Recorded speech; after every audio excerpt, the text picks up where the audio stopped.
नमस्कार दोस्तों, मैं विनय कुमार शाह एक बार फिर आपके सम्मुख उपस्थित हूँ कक्षा 9 गणित का पाठ 2 बहुपद का भाग 1 लेकर।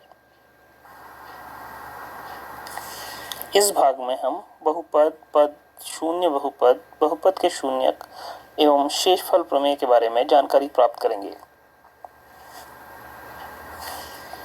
बहुपद वे बीजीय व्यंजक जिनमें चर राशियों की घात सदैव एक पूर्ण संख्या होती है बहुपद कहलाते हैं। अर्थात वे व्यंजक जिनमें जो चर राशियां हैं उनकी घातें हमेशा क्या होंगी? पूर्ण संख्या। जैसे 2, 3, 4, 5, ऋण 2, ऋण 3, ऋण 4, ऋण 5, तो वे बहुपद कहलाएंगे। जैसे x की घात 2, 2x की घात 5। पद किसी बहुपद के उन भागों की संख्या जो धन या ऋण की संक्रियाओं से पृथक होते हैं को पद कहते हैं। जैसे 2x की घात 4 धन 3x ऋण 5 में 3 पद हैं। देखिए, इसमें धन या ऋण द्वारा अलग किए गए 3 भाग हैं। पहला भाग 2x की घात 4, दूसरा भाग 3x और तीसरा भाग 5। तो इसमें कितने पद हैं? 3 पद। इसी प्रकार 2x या 3y, इन दोनों बहुपदों में केवल एक ही पद है। ये आपने पूर्व की कक्षाओं में भी पढ़ा हुआ है। इसी प्रकार बहुपद की घात, बहुपद में सबसे बड़ी घात वाले पद की घात बहुपद की घात कहलाती है। जैसे 3x की घात 2 धन 5x ऋण 7, इसमें सबसे बड़ी घात वाला पद है 3x की घात 2, यानी कि और उस पद की घात है 2, अर्थात इस बहुपद की घात होगी 2। वह दूसरा उदाहरण है 2x की घात 24 ऋण 67 x की घात 21 धन 267, इसमें सबसे बड़ी घात वाला पद है 2x की घात 24 और उस पद की घात है 24, अतः इस बहुपद की घात 24 है। इसी क्रम में एक घात वाले बहुपद को रैखिक बहुपद कहते हैं, 2 घात वाले बहुपद को द्विघात बहुपद कहते हैं। वह 3 घात वाले बहुपद त्रिघात बहुपद कहलाता है। अचर बहुपद, सभी वास्तविक संख्याएं अचर बहुपद कहलाती हैं। जैसे 1, 2, 3, ऋण 1, ऋण 2, √3, √7 आदि। एवं सभी अचर बहुपदों की घात शून्य होती है, क्योंकि ऐसा हम इसलिए भी कह सकते हैं कि किसी भी अचर राशि की घात शून्य का मान 1 होता है। अतः हम 3 को लिख सकते हैं 3 गुणा x की घात 0। तो इस प्रकार इस बहुपद की घात 0 होगी। शून्य बहुपद, संख्या शून्य बहुपद कहलाती है। बहुपदों के शून्यक, किसी बहुपद में चर राशि के वह मान जिसके लिए बहुपद का मान 0 के बराबर हो जाता है बहुपद के शून्यक कहलाते हैं। जैसे उदाहरण 1 है बहुपद px बराबर x ऋण 3 है।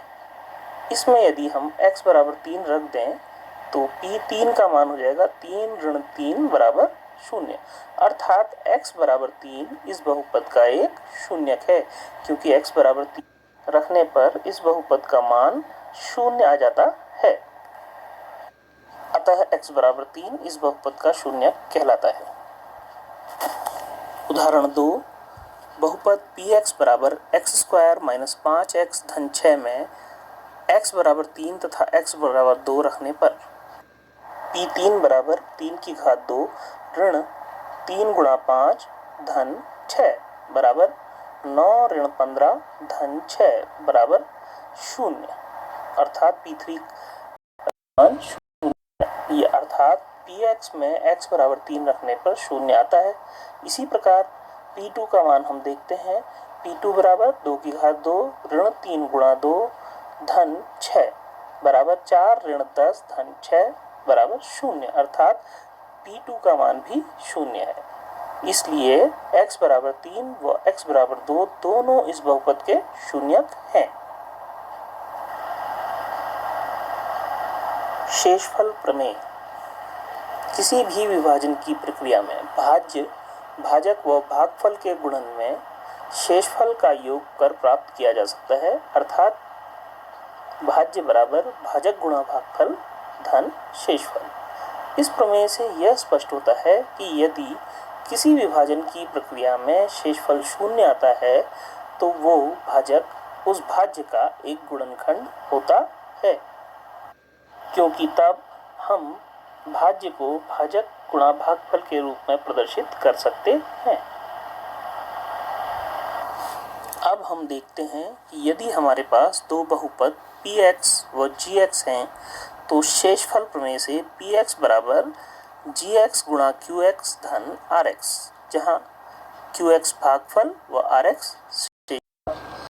यदि शेषफल 0 है तो gx को px का गुणनखंड होगा, अर्थात px बराबर gx गुणा qx। यदि इसे हम समीकरण नंबर 1 मानते हैं तब देखिए, यदि x बराबर a gx का शून्यक है तो ga बराबर 0 होगा। अब समीकरण 1 से बराबर गुणा qa, तो अर्थात pa बराबर 0 गुणा qa, इसलिए pa बराबर 0, अर्थात x बराबर 1 px का भी शून्यक होगा। इससे यह निकलता है यदि gx px का गुणनखंड होगा तो gx का शून्यक px का भी शून्यक होगा, और विलोमतः यदि gx का प्रत्येक शून्यक px का भी शून्यक है तो gx px का एक गुणनखंड होगा। इसे गुणनखंड प्रमेय भी कहते हैं। इससे संबंधित एक उदाहरण आपके सम्मुख प्रस्तुत है। बिना विभाजित किए ज्ञात करें कि क्या gx बराबर x ऋण 2 px बराबर x स्क्वायर धन x ऋण 6 का एक गुणनखंड है। तो हम देखते हैं कि gx बराबर दिया है x ऋण 2, अर्थात x बराबर 2 रखने पे gx का मान 0 आ जाएगा, अर्थात x बराबर 2 gx का शून्यक है। या हम कह सकते हैं कि g2 बराबर 2 ऋण 2 बराबर 0। अब यदि p2 भी 0 है तो गुणनखंड प्रमेय से gx px का एक गुणनखंड होगा। तो देखते हैं, px दिया है हमें x स्क्वायर धन x ऋण 6, इसलिए p2 हो जाएगा 2 की घात 2 धन 2 ऋण 6 या 4 धन 2 ऋण 6 या 0, अर्थात p2 भी 0 आ गया, यानी कि x बराबर 2 px का भी एक शून्यक है, अर्थात gx जो है वो px का एक गुणनखंड है।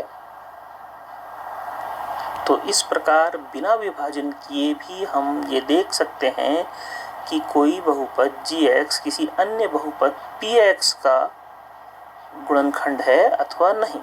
इसके लिए हमें केवल ये देखना है क्या कि gx के शून्यक भी px के शून्यक हैं अथवा नहीं। यदि gx के प्रत्येक शून्यक px का भी शून्यक होता है तो gx px का गुणनखंड होगा। कुछ प्रश्न संख्या 1, निम्न में से बहुपद पहचानिए। x ऋण 5, y x की घात 23 धन 3, y की घात 4/5, x की घात 99 एवं वर्गमूल x। प्रश्न 2, ज्ञात करें कि क्या x बराबर 2 निम्न बहुपद का शून्यक है। बहुपद है px बराबर 2x ऋण 5, दूसरा बहुपद है qx बराबर 3x स्क्वायर ऋण 4x ऋण 4। प्रश्न संख्या 3, बिना लंबी विभाजन प्रक्रिया के ज्ञात करें कि क्या gx px का एक गुणनखंड है। यहाँ px बराबर 5x की घात 3 धन 6x की घात 2 ऋण 16 एवं gx बराबर x की घात 2 ऋण 4।